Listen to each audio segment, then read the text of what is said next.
It is day 10. A doctor is standing in a room in California. He's looking at a 17-year-old boy. The boy is standing. His eyes are open. He's breathing normally. By every physical measure, he is awake. The doctor opens his notebook and writes two words: functionally psychotic. The boy had not been attacked. He had not taken any drugs. He had no mental illness. He had no disease. He was, by every medical measure taken 10 days earlier, completely healthy. The only thing he had done was stop sleeping. This is the true story of Randy Gardner, the boy who tried not to sleep, and what happened when his brain finally ran out of time. Before we go back to the beginning, I need to ask you something. How many days do you think you could go without sleeping? Think about it, seriously. 1 day?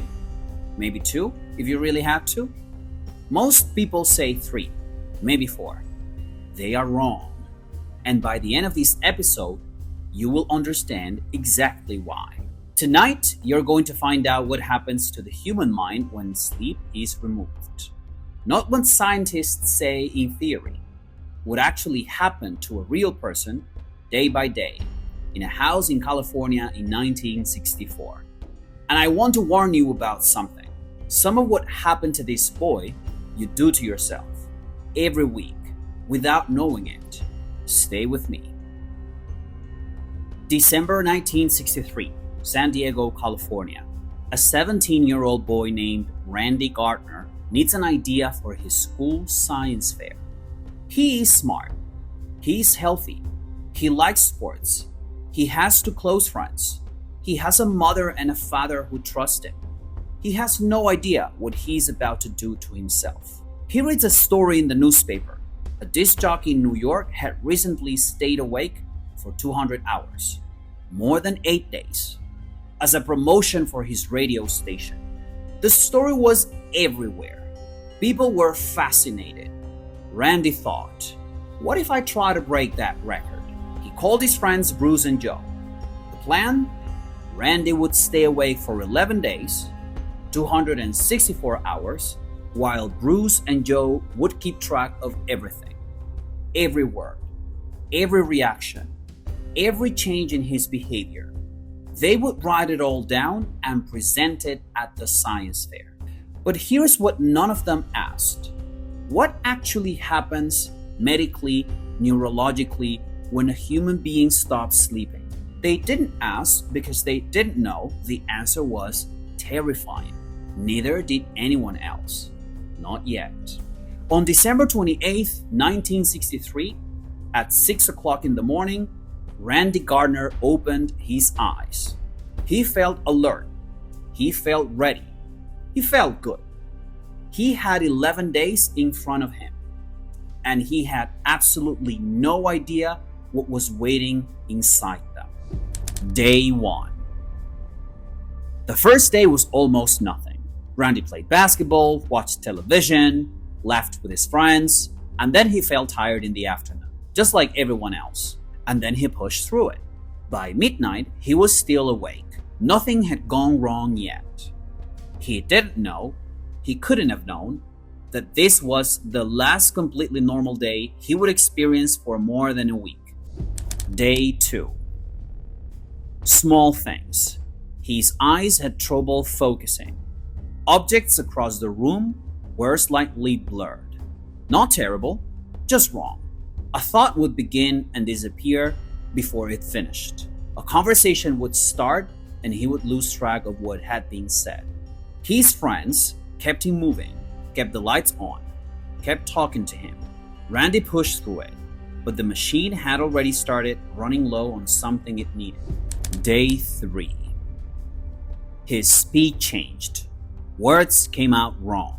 Sentences started and stopped. He became irritable, quick to react, easy to upset, in ways that were not like him at all. And he was finding it harder to tell apart things that looked similar.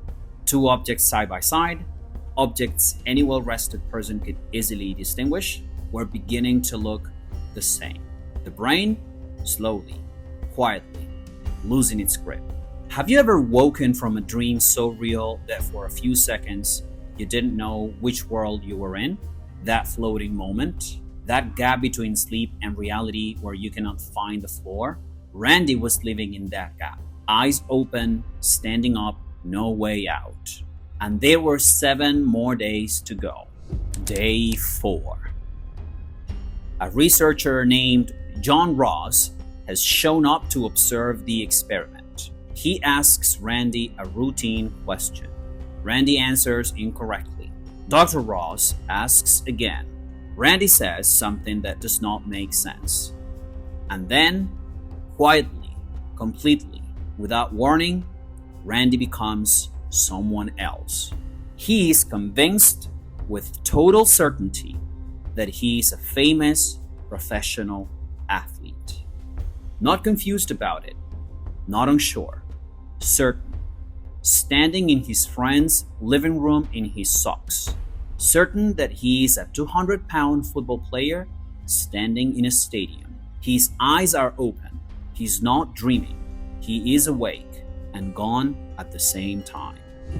Day 5. Word had reached Stanford University. Dr. William Dement, one of the leading sleep researchers in the United States, drove to San Diego to see what was happening.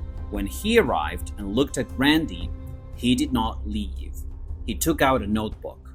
He began to carry out systematic observations, to keep track of everything with specific precision.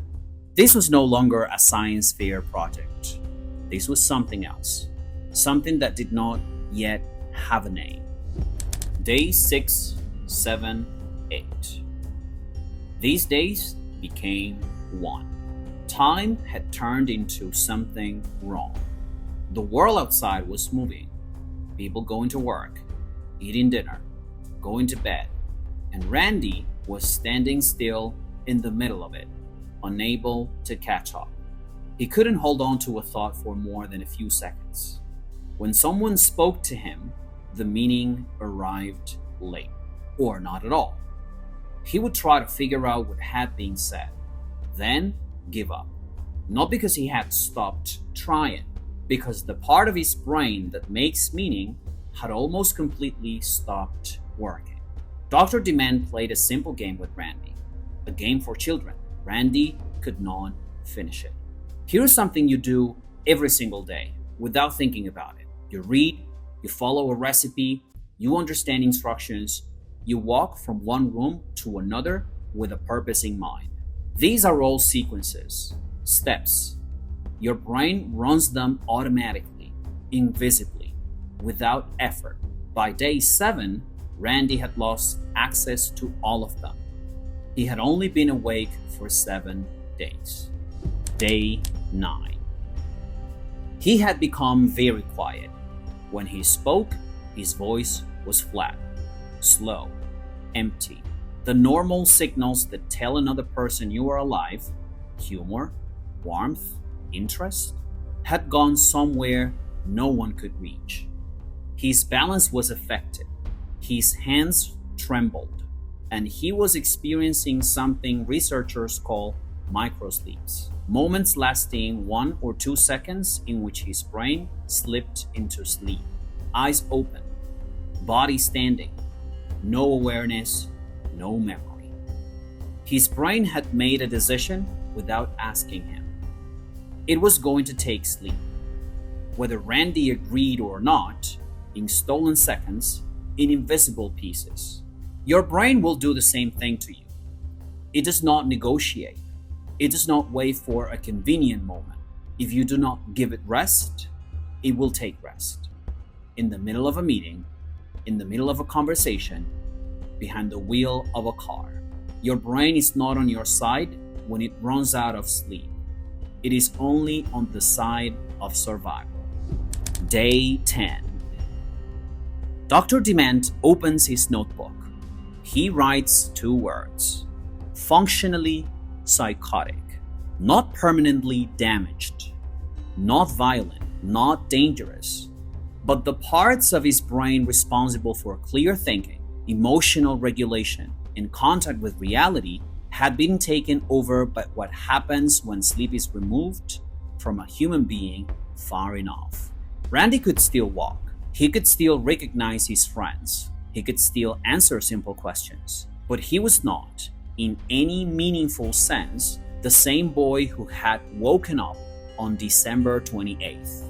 Something had been taken from him, without violence, without disease, without a single thing entering his body from the outside, simply by removing the one thing his brain could not live without.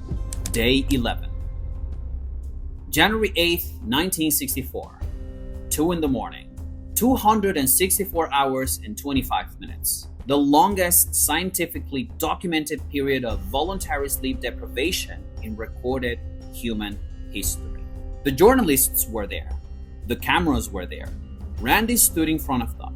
He spoke clearly. He said he felt fine. He said anyone could do it with enough willpower. Then he went to bed. 14 hours and 40 minutes later, he woke up. He said he felt completely normal. That is not where the story ends. Most people think sleep is rest. It is not. Sleep is work. The most important work your brain carries out in any 24-hour period. While you sleep, your brain clears toxic waste that builds during the day. It processes memories, deciding which ones to hold on to and which ones to let go. It repairs connections between cells. It regulates the chemicals that control your mood, your ability to pay attention, your ability to feel that your life is worth living. It does all of this invisibly, silently, while you believe you're doing nothing. This is why Randy's brain failed at day 4. Not day 10, not day 11. 4. The system starts breaking down after 96 hours without sleep because the work it cannot delay has already accumulated past what it can carry.